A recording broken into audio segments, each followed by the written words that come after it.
Punjabi radio USA ਸੁਣ ਰਹੇ ਸਾਰੇ ਹਿਮਾਨਯੋਗ ਅਤੇ ਸਤਿਕਾਰਤ ਸਰੋਤਿਆਂ ਨੂੰ ਪੰਜਾਬੀ ਰੇਡੀਓ USA ਦੀ ਟੀਮ ਅਤੇ ਮੇਰੇ ਰਾਜਕਰਮਜੀਤ ਸਿੰਘ ਵੱਲੋਂ ਤੁਹਾਨੂੰ ਸਾਰਿਆਂ ਨੂੰ ਬਹੁਤ ਪਿਆਰ ਸਤਿਕਾਰ ਸਹਿ ਦੋਨੋਂ ਜੋੜ ਕੇ ਨਿੱਘੀ ਜਿਹੀ ਸਤਿ ਸ੍ਰੀ ਅਕਾਲ। ਸਭ ਨੂੰ ਜੀ ਇਹਨੂੰ ਆਖਦੇ ਹਾਂ। ਸੋ ਪ੍ਰੋਗਰਾਮ ਖਬਰ ਤੇ ਨਜ਼ਰ ਦੇ ਵਿੱਚ ਆਪ ਸਭ ਦਾ ਨਿੱਘਾ ਸਵਾਗਤ ਹੈ।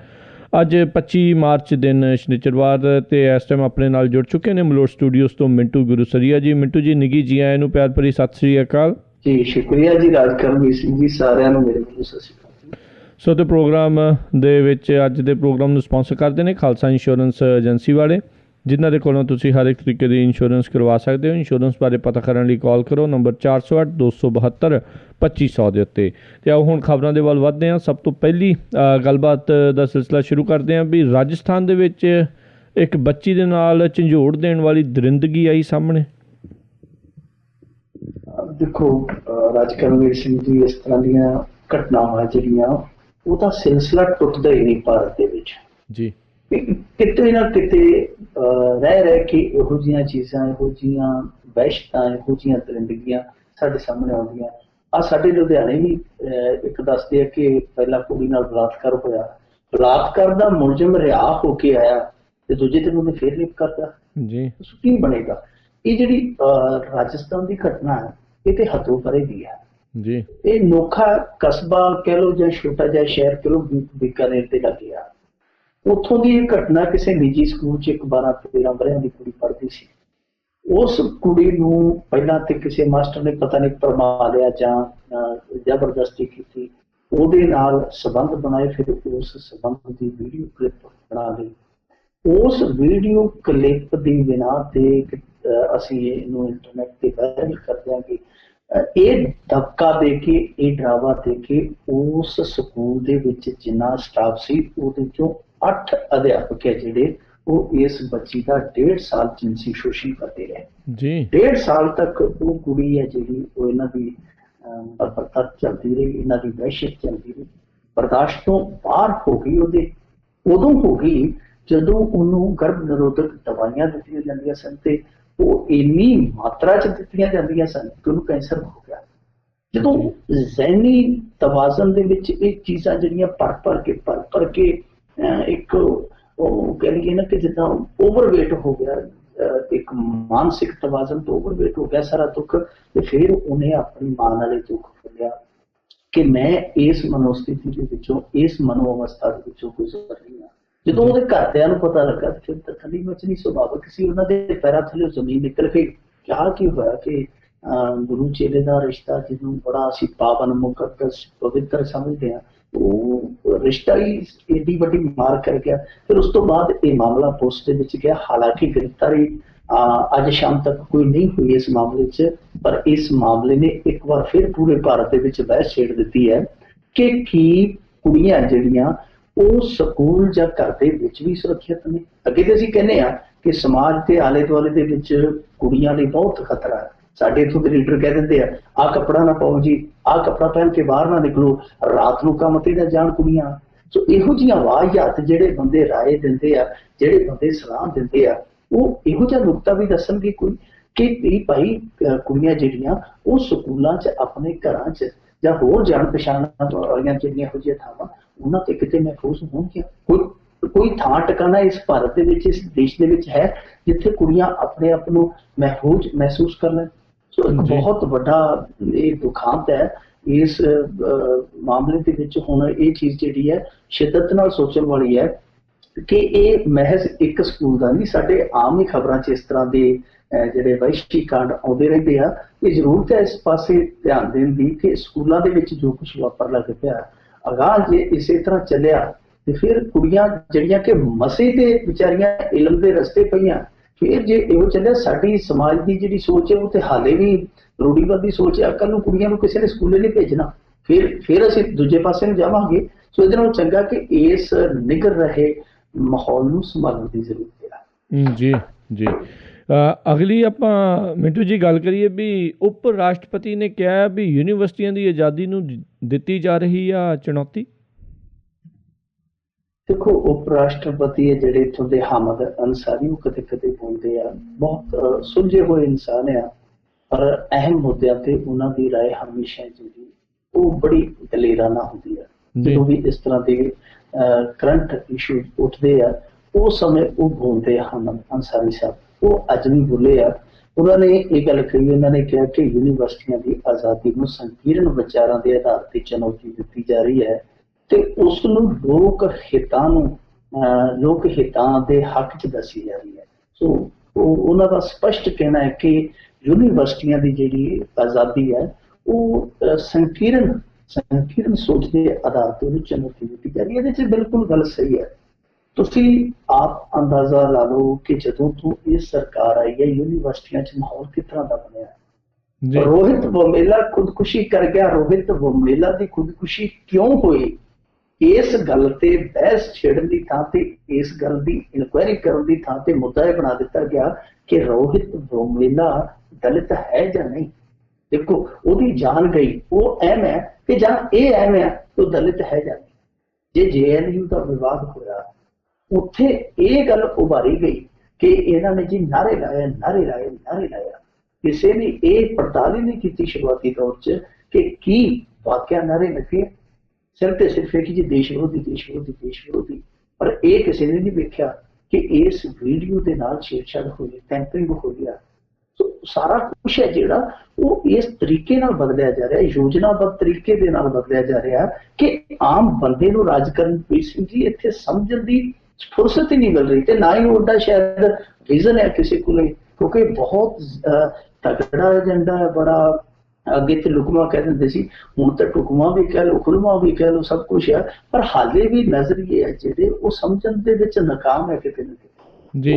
ਇਹ JNU ਕਹਿ ਲਈਏ, ਹੈਦਰਾਬਾਦ ਯੂਨੀਵਰਸਿਟੀ ਦਾ ਮਸਲਾ ਕਹਿ ਲਈਏ, ਨਜ਼ੀਰ ਗਾਇਬ ਹੋਇਆ ਉੱਥੇ ਵਿਦਿਆਰਥੀ, ਉਹ ਘੱਟ ਗਿਣਤੀਆਂ ਨਾਲ ਸੰਬੰਧਿਤ ਸੀ। ਰੋਹਿਤ ਵੋਮੇਲਾ ਮਰਿਆ, ਉਹ ਦਲਿਤਾਂ ਨਾਲ ਸੰਬੰਧਿਤ ਸੀ। ਇੱਕ ਮੁੰਡਾ ਹੋਰ ਤਾਮਿਲਨਾਡੂ ਦਾ ਮਰਿਆ JNU ਦੇ ਵਿੱਚ ਪੇਪਰੀ ਹਾਲਤ ਦੇ ਵਿੱਚ, ਉਹ ਦਲਿਤ ਸੀਗਾ। ਉਹ ਸਾਰੀਆਂ ਜਿਹੜੀਆਂ ਚੀਜ਼ਾਂ ਵਾਪਰਦੀਆਂ ਉਹਨਾਂ ਦੇ ਵਿੱਚ ਕੁਝ ਵੀ ਨਹੀਂ ਹੁੰਦਾ। ਯੂਨੀਵਰਸਿਟੀਆਂ ਦਾ ਤਾਂ ਹਾਲ ਇਹ ਹੈ ਕਿ ਜਿੱਥੇ ਲੈਫਟਿਸਟ ਵਿਚਾਰਧਾਰਾ ਜਿਹੜੀ ਨਾਲ ਖੱਬੇ ਪੱਖੀਆਂ ਦੀ ਵਿਚਾਰਧਾਰਾ ਜਿੱਥੇ ਹਾਵੀ ਹੈ, ਜਿੱਥੇ ਪ੍ਰਭਾਵੀ ਹੈ, ਉਹਨਾਂ ਯੂਨੀਵਰਸਿਟੀਆਂ ਨੂੰ ਸੋਚੇ ਸਮਝੇ ਤਰੀਕੇ ਦੇ ਨਾਲ ਗੁੱਠੇ ਲਾਇਆ ਜਾ ਰਿਹਾ ਹੈ। ਉਹਨਾਂ ਦੇ ਵਿੱਚ ਇਹ ਜਿਹੜੇ ਸੱਜੇ ਪੱਖੀ ਹੈ, ਇਹ ਬੁੱਧੀਜੀਵ ਇਹ ਫਿੱਟ ਕੀਤੇ ਜਾ ਰਹੇ ਆ, ਇਹਨਾਂ ਦੇ ਉੱਤੇ ਭਾਸ਼ਣ ਕਰਵਾਏ ਜਾ ਰਹੇ ਆ, ਸਰਸਵਤੀ ਦੀ ਪੂਜਾ ਸ਼ੁਰੂ ਕੀਤੀ ਜਾ ਰਹੀ ਹੈ। ਸੋ ਸਾਰਾ ਮਾਹੌਲ ਹੈ ਜਿਹੜਾ ਇੱਕਦਮ ਬਦਲ ਗਿਆ। ਤੁਸੀਂ JNU ਦੀ ਗੱਲ ਆਪਾਂ ਕੱਲ ਵੀ ਕੀਤੀ ਸੀ ਸ਼ਾਇਦ ਕਿ ਜਿਹੜੇ ਅਦਾਰੇ, ਜਿਹੜੇ ਸੰਸਥਾਨ ਇਹਨਾਂ ਦੀ ਵਿਚਾਰਧਾਰਾ ਨੂੰ ਕੱਟ ਕਰਦੇ ਤੇ ਉਹਨਾਂ ਨੂੰ ਕੱਟ ਕੀਤੀ ਜਾ ਰਹੀ ਹੈ। ਯੂਨੀਵਰਸਿਟੀ ਦੀ 88% ਹੈ ਜਿਹੜੀ ਉਹ ਸੀਟ ਕਟੌਤੀ ਕਰ ਦਿੱਤੀ ਗਈ ਐਤਕੀ ਦੇ ਸੈਸ਼ਨ ਦੇ ਵਿੱਚ JNU ਦੇ ਵਿੱਚੋਂ। ਸੋ ਇਹ ਬਹੁਤ ਅਜੀਬੋ-ਗਰੀਬ ਜਿਹਾ ਮਾਹੌਲ ਹੈ, ਇਕੱਲਾ ਯੂਨੀਵਰਸਿਟੀਆਂ ਦਾ ਹੀ ਨਹੀਂ। ਤੁਸੀਂ ਦੇਖੋ ਕਿ ਸਾਡੇ ਸਕੂਲਾਂ ਦਾ ਮਾਹੌਲ ਕਿਸ ਤਰ੍ਹਾਂ ਦਾ ਹੋ ਗਿਆ।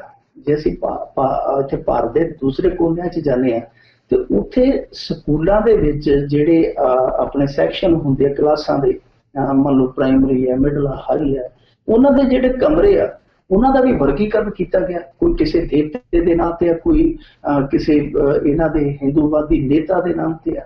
ਪਰ ਉੱਥੇ ਸਾਰੇ ਤਿਉਹਾਰ ਵੀ ਮਨਾਏ ਜਾਂਦੇ ਆ। ਜੇ ਨਹੀਂ ਤੇ ਉੱਥੇ ਜਿਹੜੇ ਮੁਸਲਮਾਨ ਉਹਨਾਂ ਦੇ ਜਿਹੜੇ ਕੋਈ ਭਾਈਚਾਰੇ ਦੇ ਲੋਕ ਹੈ, ਜਿਹੜੇ ਬੁੱਧੀਜੀਵੀ ਲੋਕ ਹੈ, ਜਿਨ੍ਹਾਂ ਦੀਆਂ ਪ੍ਰਾਪਤੀਆਂ ਉਹ ਗਾਇਬ ਨੇ।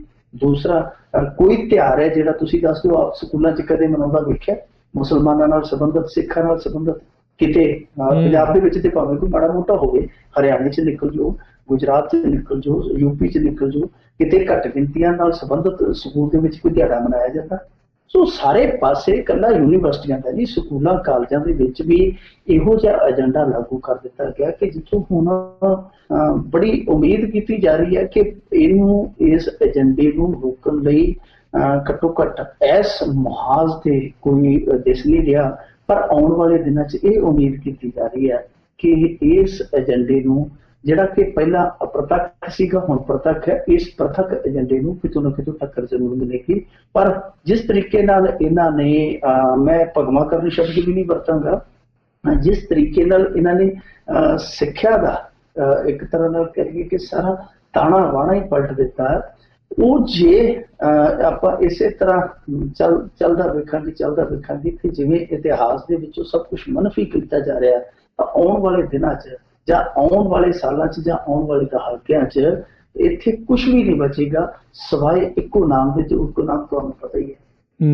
ਜੀ ਬਿਲਕੁਲ। ਅਤੇ ਮਿੰਟੂ ਜੀ ਅਗਲੀ ਗੱਲ ਕਰੀਏ ਵੀ ਕਾਂਗਰਸ ਆਗੂ ਨੇ ਵੀ ਕਿਹਾ ਵੀ ਬਣਨਾ ਚਾਹੀਦਾ ਹੈ ਰਾਮ ਮੰਦਿਰ।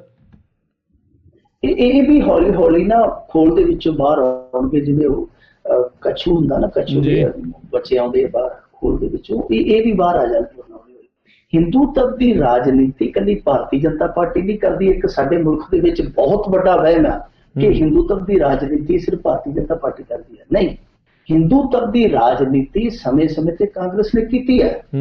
ਦੇਖੋ ਸਭ ਕੁਝ ਸ਼ਾਂਤ ਸੀ। 1985 ਚ ਰਾਮ ਮੰਦਿਰ ਦਾ ਬੂਹਾ ਕਿਹਨੇ ਖੋਲਿਆ ਸੀ? ਜਾ ਕੇ ਰਾਜੀਵ ਗਾਂਧੀ ਨੇ, ਔਰ ਉਸ ਤੋਂ ਬਾਅਦ ਉਹਨੂੰ ਸਫਲਤਾ ਮਿਲੀ, ਅਪਾਰ ਸਫਲਤਾ ਮਿਲੀ। ਸੋ ਇਹ ਹਿੰਦੂਤਵ ਦੀ ਰਾਜਨੀਤੀ ਇੰਦਰਾ ਗਾਂਧੀ ਨੇ ਕੀ ਕੀਤਾ ਸੀ 1984 ਦੇ ਵਿੱਚ? ਉਹ ਹਿੰਦੂਤਵ ਦੀ ਰਾਜਨੀਤੀ ਸੀ। ਰਾਸ਼ਟਰਵਾਦ ਨਿਖਾਰਨ ਲਈ, ਰਾਸ਼ਟਰਵਾਦੀ ਚਿਹਰਾ ਨਿਖਾਰਨ ਲਈ, ਰਾਸ਼ਟਰਵਾਦੀ ਵਿਅਕਤਿਤਵ ਨਿਖਾਰਨ ਲਈ ਕਾਣ ਕੀਤਾ ਗਿਆ। ਇਸ ਤਰ੍ਹਾਂ ਕਾਣ ਹੋਇਆ, ਸਾਰੀਆਂ ਉਹ ਪਰਤਾਂ ਖੁੱਲ ਜਾਂਦੀਆਂ ਜੇ ਥੋੜਾ ਜਿਹਾ ਅਸੀਂ ਪਿੱਛੇ ਜਾਈਏ। ਸੋ ਅੱਜ ਇਹਨਾਂ ਦੇ ਇੱਕ ਬਹੁਤ ਵੱਡੇ ਨੇਤਾ ਦਿਗਵਿਜੇ ਸਿੰਘ ਜੀ ਨੇ ਜੋ ਗੱਲ ਕਹੀ ਹੈ, ਉਹ ਕਹਿੰਦੇ ਜੀ ਕਿ ਰਾਮ ਮੰਦਿਰ ਜਿਹੜਾ ਉਹ ਬਣਨਾ ਚਾਹੀਦਾ, ਔਰ ਇਹਦੀ ਅਸਾਰੀ ਹੈ ਜਿਹੜੀ ਉਹ ਬਗੈਰ ਕੁੜੱਤਣ ਤੋਂ ਹੋਣੀ ਚਾਹੀਦੀ। ਮਤਲਬ ਕਿ ਉਂਝ ਬੈਠ ਕੇ ਤੇ ਉਹਨਾਂ ਨੂੰ ਕਹਿ ਦਈਏ ਕਿ ਹਾਂ ਭਾਈ ਪਾਸੇ ਹੋ ਜੋ ਮੰਦਿਰ ਬਣ ਦਿਓ, ਕਹਿੰਦਾ ਮਤਲਬ ਤੇ ਇਹੀ ਹੈ ਨਾ ਕਿ ਕੁੜੱਤਣ ਨਹੀਂ ਹੋਣੀ ਚਾਹੀਦੀ, ਰਾਮ ਮੰਦਿਰ ਜ਼ਰੂਰੀ ਬਣਨਾ ਚਾਹੀਦਾ। ਉਹ ਦਿਗਵਿਜੇ ਇਹ ਗੱਲ ਸਹਿ ਸੁਭਾਤੀ ਵੀ ਕਹਿੰਦਾ, ਇਹ ਗੱਲ ਬਹੁਤ ਯੋਜਨਾਬੱਧ ਰਣਨੀਤਿਕ ਪੈਂਤੜੇ ਤੋਂ ਬਾਅਦ ਕਹੀ ਜਾ ਰਹੀ ਹੈ, ਕਿਉਂਕਿ ਕਾਂਗਰਸ ਨੂੰ ਇਸ ਸਮੇਂ ਇਹ ਸਪਸ਼ਟ ਹੈ ਕਿ ਜੇ ਅਸੀਂ ਇਸੇ ਤਰੀਕੇ ਨਾਲ ਚੱਲਦੇ ਰਹੇ ਭਾਰਤੀ ਜਨਤਾ ਪਾਰਟੀ ਦੇ ਮੁਕਾਬਲੇ, ਤੇ ਭਾਰਤੀ ਜਨਤਾ ਪਾਰਟੀ ਸਾਡੇ ਮੁਕਾਬਲੇ ਇਸੇ ਤਰ੍ਹਾਂ ਚੱਲਦੀ ਰਹੀ, ਤੇ ਸਾਡੇ ਮੁਕਾਬਲੇ ਕਿਸੇ ਵੀ ਪੱਖੋਂ ਮੁਕਾਬਲੇ ਨਹੀਂ ਰਹਿਣੇ, ਉਹ ਇੱਕ ਤਰਫਾ ਮੁਕਾਬਲੇ ਹੋਣੇ। ਸੋ ਇਸ ਕਰਕੇ ਇਹ ਵੀ ਉਸੇ ਏਜੰਡੇ ਤੇ ਉਸੇ ਪੈਂਤੜੇ ਤੇ ਉਤਾਰਿਆ। ਦਿਗਵਿਜੇ ਸਿੰਘ ਕੋਈ ਛੋਟਾ ਮੋਟਾ ਆਗੂ ਨਹੀਂ ਇਹਨਾਂ ਦਾ, ਮੋਢਲੀ ਕਤਾਰ ਦਾ ਆਗੂ ਹੈ, ਔਰ ਜਿਹੜਾ ਗਾਂਧੀ ਪਰਿਵਾਰ ਹੈ ਉਹਦਾ ਸਭ ਤੋਂ ਖਾਸਮ ਖਾਸ ਆ। ਸੋ ਮੈਂ ਨਹੀਂ ਸਮਝਦਾ ਕਿ ਦਿਗਵਿਜੇ ਨੇ ਆਪਣੇ ਪੱਧਰ ਤੇ ਬਿਆਨ ਦਿੱਤਾ। ਦਿਗਵਿਜੇ ਦੇ ਬਿਆਨ ਦੇ ਪਿੱਛੇ ਇੱਕ ਬਹੁਤ ਵੱਡਾ ਲੌਜਿਕ ਹੈ। ਲੌਜਿਕ ਇਹੀ ਹੈ ਕਿ ਜਿਸ ਤਰੀਕੇ ਨਾਲ ਹਿੰਦੂਤਵ ਦਾ ਏਜੰਡਾ ਖੇਡ ਕੇ, ਹਿੰਦੂਤਵ ਦਾ ਪੱਤਾ ਖੇਡ ਕੇ ਵੋਟਰਾਂ ਦੀ ਕਤਾਰਬੰਦੀ ਕੀਤੀ ਗਈ ਹੈ ਯੂਪੀ 'ਚ, ਜਾਂ ਪਹਿਲੇ ਲੋਕ ਸਭਾ ਦੇ ਇਲੈਕਸ਼ਨ 'ਚ ਪੂਰੇ ਭਾਰਤ 'ਚ ਕਤਾਰਬੰਦੀ ਕੀਤੀ ਗਈ ਹੈ, ਉਸ ਤਰ੍ਹਾਂ ਅਸੀਂ ਵੀ ਇਹ ਪੱਤਾ ਖੇਡ ਕੇ ਕਤਾਰਬੰਦੀ ਕਰੀਏ। ਔਰ ਖਾਸ ਤੌਰ ਤੇ ਜਿਹੜਾ ਹਿੰਦੂਤਵ ਦਾ ਪੱਤਾ ਭਾਰਤੀ ਜਨਤਾ ਪਾਰਟੀ ਖੇਡਦੀ ਹੈ, ਅਸੀਂ ਇਹਦੀ ਕਤਾਰਬੰਦੀ ਕਰੀਏ, ਅਸੀਂ ਇਸ ਪੱਤੇ 'ਚ ਸੰਨ ਲਾਈਏ। ਸੋ ਇਹ ਇੱਕ ਬਹੁਤ ਦਿਲਚਸਪ ਮੋੜ ਹੈ ਭਾਰਤੀ ਰਾਜਨੀਤੀ ਦਾ, ਜਿੱਥੇ ਕਾਂਗਰਸੀ ਵੀ ਹੈ ਜਿਹੜੇ ਖੁੱਲ ਕੇ ਆ ਗਏ ਮੈਦਾਨ 'ਚ। ਔਰ ਦੂਜੀ ਗੱਲ, ਇਤਿਹਾਸ ਦੇ ਵਿੱਚ ਜਦੋਂ ਬਾਬਰੀ ਮਸਜਿਦ ਦਾ ਢਾਂਚਾ ਟਿਕਿਆ ਜਾਂਦਾ ਹੈ, ਉਸ ਵੇਲੇ ਵੀ ਇਹੀ ਕੁਝ ਹੋਇਆ ਸੀ। ਉਸ ਵੇਲੇ ਵੀ ਇਹੋ ਕੁਝ ਹੋਇਆ ਸੀਗਾ। ਉਸ ਵੇਲੇ ਦਾ ਜਿਹੜਾ ਪ੍ਰਧਾਨ ਮੰਤਰੀ ਸੀ ਪੀ ਨਰਸਿਮਹਾ ਰਾਓ, ਹਾਲਾਂਕਿ ਉਹਦੀ ਸਰਕਾਰ ਹੁਣ ਡਿੱਗਦੀ 5 ਸਾਲ ਕੱਢ ਗਈ ਸੀ। 5 ਸਾਲ ਇਸ ਕਰਕੇ ਕੱਢ ਗਈ ਸੀ ਕਿਉਂਕਿ ਉਹ ਅੰਦਰ ਖੱਤੇ ਦੇ ਨਾਲ ਰਿਹਾ ਸੀ। ਜਦੋਂ ਬਾਬਰੀ ਮਸਜਿਦ ਵਾਲਾ ਸਾਰਾ ਕੁਝ ਵਾਪਰ ਗਿਆ ਸੀ, ਸਾਰਾ ਢਾਂਚਾ ਡੇਗ ਦਿੱਤਾ ਗਿਆ, ਔਰ ਤੁਹਾਨੂੰ ਯਾਦ ਹੋਣਾ 5000 ਉਦੋਂ ਜਾਨਾਂ ਗਈਆਂ ਸਨ, ਤੇ $9 ਬਿਲੀਅਨ ਦਾ ਨੁਕਸਾਨ ਹੋਇਆ ਸੀ ਭਾਰਤ ਦਾ। ਸੋ ਉਸ ਤੋਂ ਬਾਅਦ ਜਦੋਂ ਸੰਸਦ ਦਾ ਇੱਕ ਸੈਸ਼ਨ ਚੱਲਦਾ ਪਿਆ ਸੀ, ਉਸ ਸੈਸ਼ਨ ਦੇ ਵਿੱਚ ਅਜੀਤ ਸਿੰਘ ਚੌਧਰੀ ਚਰਨ ਸਿੰਘ ਜਿਹੜਾ ਸਾਬਕਾ ਪ੍ਰਧਾਨ ਮੰਤਰੀ ਸੀ, ਉਹਦੇ ਮੁੰਡੇ ਨੇ ਗੱਲ ਰੱਖੀ ਸੀ ਅਜੀਤ ਸਿੰਘ ਨੇ। ਉਹ ਕਹਿੰਦਾ ਸੀਗਾ ਕਿ ਇਹਦੀ ਧੋਤੀ ਲਾ ਕੇ ਵੇਖੋ, ਧੋਤੀ ਉਤਾਰ ਕੇ ਵੇਖੋ, ਇਹਦੀ ਧੋਤੀ ਦੇ ਥੱਲੇ ਨਿੱਕਰ ਖਾਕੀ ਹੈ। ਪੀ ਨਰਸਿਮਹਾ ਰਾਓ ਬਾਰੇ ਉਹਨੇ ਗੱਲ ਰੱਖੀ ਸੀ, ਕਾਂਗਰਸੀ ਪ੍ਰਧਾਨ ਮੰਤਰੀ ਬਾਰੇ। ਸੋ ਉਦੋਂ ਵੀ ਪੀ ਨਰਸਿਮਹਾ ਰਾਓ ਇਸੇ ਤਾਕ ਦੇ ਵਿੱਚ ਹੀ ਚੱਲਦਾ ਜਾਂਦਾ ਸੀ ਕਿ ਜੇ ਅਸੀਂ ਇਹਨਾਂ ਦੇ ਨਾਲ ਨਾ ਚੱਲੇ, ਕਿਉਂਕਿ ਨਾ ਚੱਲਣਾ ਉਹਦੀ ਮਜਬੂਰੀ ਸੀ, ਤੇ ਵੈਸੇ ਅੰਦਰੋਂ ਖਾਤੇ ਉਹ ਖੁਸ਼ ਵੀ ਸੀ ਕਿ ਰਾਮ ਮੰਦਿਰ ਦਾ ਇਹ ਜਿਹੜਾ ਟੈਂਡਰ ਨਿਬੜ ਜਾਵੇ ਤੇ ਚੰਗੀ ਗੱਲ, ਮੇਰੇ ਰਾਜ ਦੇ ਵਿੱਚ ਨਿਬੜ ਜਾਵੇ ਤੇ ਮੈਂ ਵੀ ਅਮਰ ਹੋ ਜਾਵਾਂ, ਉਹ ਖੁਸ਼ੀ ਪ੍ਰਾਪਤ ਕਰਨ ਨੂੰ ਫਿਰਦਾ ਸੀਗਾ। ਸੋ ਪੀ ਨਰਸਿਮਹਾ ਰਾਓ ਇਹੀ ਚੀਜ਼ ਚੱਲ ਕੇ ਮੇਰੀ ਸਰਕਾਰ ਡਿੱਗ ਪਣੀ ਜੇ ਮੈਂ ਵਿਰੋਧ ਕਰੂੰਗਾ, ਤੇ ਉਹਨੇ ਸਭ ਕੁਝ ਖੁੱਲਾ ਛੱਡਤਾ ਸੀ, ਨਾਲ ਮੈਦਾਨ ਖੁੱਲਾ ਛੱਡਤਾ ਸੀ ਬਿਲਕੁਲ। ਨਹੀਂ ਤੇ ਇੰਨੀਆਂ ਕੰਪਨੀਆਂ ਉੱਥੇ ਫੈਜ਼ਾਬਾਦ ਦੇ ਪਹੁੰਚ ਚੁੱਕੀਆਂ ਸੀਗੀਆਂ, ਔਰ CRP ਤੁਹਾਨੂੰ ਪਤਾ ਜਿੱਥੇ ਲੱਗ ਜਾਂਦੀ ਹੈ ਉੱਥੇ ਤੇ ਚਿੜੀ ਨਹੀਂ ਚੁੱਕਦੀ। ਕੰਪਨੀਆਂ ਪਹੁੰਚ ਵੀ ਗਈਆਂ, ਉਹਨਾਂ ਕੰਪਨੀਆਂ ਨੂੰ ਹਿੱਲਣ ਦਾ ਕਿਸੇ ਨੇ ਪਿੱਛੋਂ ਆਰਡਰ ਹੀ ਨਹੀਂ ਦਿੱਤਾ, ਉਹਨਾਂ ਦੀਆਂ ਮੁਸ਼ਕਲਾਂ ਵੱਧ ਦਿੱਤੀਆਂ ਗਈਆਂ। ਸੋ ਉਹ ਇਤਿਹਾਸ ਕਿਤੇ ਨਾ ਕਿਤੇ ਫਿਰ ਆਪਣੇ ਆਪ ਨੂੰ ਰਿਪੀਟ ਕਰਦਾ ਨਜ਼ਰ ਆਉਂਦਾ ਕਿ ਇਸ ਸਮੇਂ ਜਿਹੜੀ ਧਰੁਵੀਕਰਨ ਦੀ ਰਾਜਨੀਤੀ, ਜਿਹਨੂੰ ਆਪਾਂ ਅੰਗਰੇਜ਼ੀ ਚ ਪੋਲਰਾਈਜੇਸ਼ਨ ਕਹਿੰਦੇ ਆ, ਉਹ ਕਰਨਾ ਹੁਣ ਕਾਂਗਰਸ ਦੀ ਵੀ ਮਜਬੂਰੀ ਬਣ ਗਈ ਹੈ। ਸੋ ਕਾਂਗਰਸ ਵੀ ਕਿਤੇ ਨਾ ਕਿਤੇ ਇਸ ਪੈਂਤੜੇ ਤੇ ਖੜਦੀ ਨਜ਼ਰ ਆਉਂਦੀ ਹੈ। ਆਉਣ ਵਾਲੇ ਦਿਨਾਂ 'ਚ ਰਾਮ ਮੰਦਿਰ ਦਾ ਮੁੱਦਾ ਮੇਰੇ ਖਿਆਲ ਦੇ ਨਾਲ ਸਾਰੇ ਦੂਜੇ ਮੁੱਦੇ, ਗਰੀਬੀ, ਭੁੱਖਮਰੀ, ਬਿਮਾਰੀ, ਇਹ ਉਹ ਜੋ ਜਿਹੜੇ ਕਿ ਆਮ ਬੰਦੇ ਤੇ ਇਹਨਾਂ ਨੂੰ ਬੰਦੇ ਸ਼ਾਇਦ ਨਾ ਹੀ ਕਿਹਾ ਜਾਵੇ, ਤੇ ਜਿਹੜੇ ਵਿਚਾਰੇ ਟਾਈਮ ਪਾਸ ਵਾਲੇ ਬੰਦੇ ਆ ਉਹਨਾਂ ਦੇ ਮੁੱਦੇ ਛੁੱਟ ਜਾਣਗੇ ਤੇ ਇਹੋ ਜਿਹੇ ਮੁੱਦੇ ਆ ਜਿਹੜੇ ਉਹ ਫਰੇਮ 'ਚ ਆ ਜਾਣਗੇ। ਬਿਲਕੁਲ ਜੀ ਬਿਲਕੁਲ, ਸਿਆਸਤ ਦੇ ਵਿੱਚ ਜਿੱਥੇ ਰੋਟੀਆਂ ਵਧੀਆ ਸੇਕੀਆਂ ਜਾਣੀਆਂ ਉਹੀ ਮੁੱਦੇ ਸਾਹਮਣੇ ਆਉਣੇ ਆ। ਅਗਲੀ ਆਪਾਂ ਮਿੰਟੂ ਜੀ ਗੱਲ ਕਰੀਏ ਵੀ ਔਰਬਿਟ ਬੱਸ ਨੇ ਅੱਜ ਫਿਰ ਉਜਾੜੇ 4 ਘਰ। ਪੰਜਾਬ ਦੇ ਵਿੱਚ ਹਾਦਸਿਆਂ ਦੇ ਵਿੱਚ ਕੁੱਲ 8 ਮੌਤਾਂ। ਦੇਖੋ, ਪਾਣੀ ਵਾਲੀ ਬੱਸ ਭਾਵੇਂ ਨਹੀਂ ਚੱਲਦੀ ਪਰ ਖੂਨ ਵਾਲੀ ਬੱਸ ਜ਼ਰੂਰ ਚੱਲੀ ਜਾਂਦੀ ਹੈ। ਉਹ ਔਰਬਿਟ ਲਗਾਤਾਰ ਤੁਰੀ ਜਾਂਦੀ ਹੈ। ਜੇ ਗਿਣਤੀ ਕਰਨ ਲੱਗੀ ਤੇ ਮੇਰੇ ਖਿਆਲ ਦੇ ਨਾਲ ਇਕੱਲੀ ਔਰਬਿਟ ਨੇ 15-20 ਬੰਦੇ ਜਿਹੜੇ ਕੁਛ ਵੀ ਨੈਚੁਰਲ ਰਹੇ ਆ। ਨਿਊਦੀਪ ਇਹਨਾਂ ਦੇ ਇੱਕ ਆਪਦੇ ਬੰਦੇ ਦੀ ਹੈ, ਜੇ ਉਹਨੂੰ ਵੀ ਵਿੱਚ ਪਾ ਲਈਏ ਤੇ ਖਾਤਾ ਗਾਂ ਚਲੇ ਜਾਣਾ। ਸੋ ਬਹੁਤ ਅਜੀਬੋ-ਗਰੀਬ ਜੀ ਹਾਲਤ ਹੈ ਪੰਜਾਬ ਦੀ ਇਸ ਸਮੇਂ, ਖਾਸ ਤੌਰ ਤੇ ਸੜਕੀ ਹਾਦਸਿਆਂ ਨੂੰ ਲੈ ਕੇ। ਅੱਜ ਘੁੰਸ ਪਿੰਡ ਆ ਉੱਥੇ ਜਿਹੜਾ ਹਾਈਵੇ ਜਾਂਦਾ ਬਠਿੰਡੇ ਤੋਂ ਪਟਿਆਲਾ ਤਪਾ ਮੰਡੀ ਦੇ ਕੋਲ ਘੁੰਸ ਪਿੰਡ ਆ, ਉੱਥੇ ਇਹਨਾਂ ਦੀ ਬੱਸ ਨੇ ਟੱਕਰ ਮਾਰੀ ਕਾਰ ਨੂੰ। ਕਾਰ ਦੇ ਵਿੱਚ ਘੁੰਸ ਪਿੰਡ ਦਾ ਇੱਕ ਲੰਬੜਦਾਰ ਸੀਗਾ ਤੇ ਇੱਕ ਮੌਜੂਦਾ ਪੰਚਾਇਤ ਮੈਂਬਰ ਸੀ। ਇਹਨਾਂ ਸਮੇਤ 4 ਜਣਿਆਂ ਦੀ ਉੱਥੇ ਮੌਤ ਹੋ ਗਈ।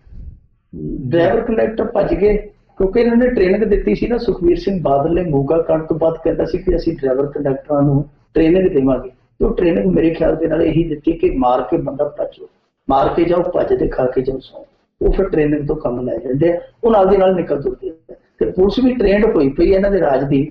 ਉਹ ਜਦੋਂ ਵੀ ਇਹੋ ਜਿਹਾ ਕੰਮ ਵਾਪਰਦਾ ਉਹ ਕਾਰ ਚ ਨਹੀਂ ਜਾਂਦੇ, ਕੋਈ ਸਹਿਕਦਾ ਹੈਗਾ, ਕੋਈ ਜਿਉਂਦਾ ਬਚਿਆ, ਉਹ ਕਹਿੰਦੇ ਕਿ ਦਵਾ ਦਵੇ ਇਸ ਬੱਸ ਨੂੰ ਥਾਣੇ ਖੜੀਏ, ਕੋਈ ਬੱਸ ਨੂੰ ਅੱਗ ਨਾ ਲਾ ਦੇ, ਸੋ ਉਧਰੋਂ ਲਾਂਭਾ ਨਾ ਆ ਜਾਵੇ, ਬੰਦੇ ਕੋਈ ਗੱਲ ਨਹੀਂ, ਬੰਦੇ ਬਾਅਦ ਚ ਚੁੱਕਣਗੇ।